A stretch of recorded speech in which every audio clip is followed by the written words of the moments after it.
এটা কি বলছো অভিষেক ব্যানার্জি বিজেপি জিতে গেছে বলে? দেখো তোমরা ভিডিওটা, অভিষেক ব্যানার্জি কি বলছে বিজেপির নিয়ে।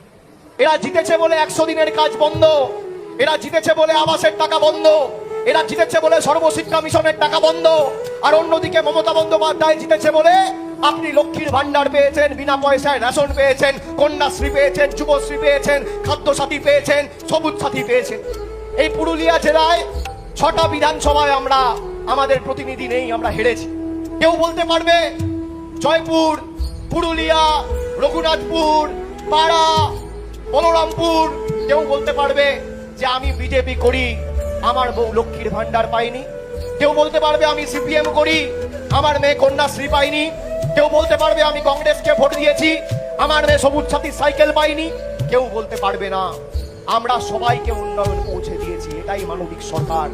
একদিকে মোদি বাংলা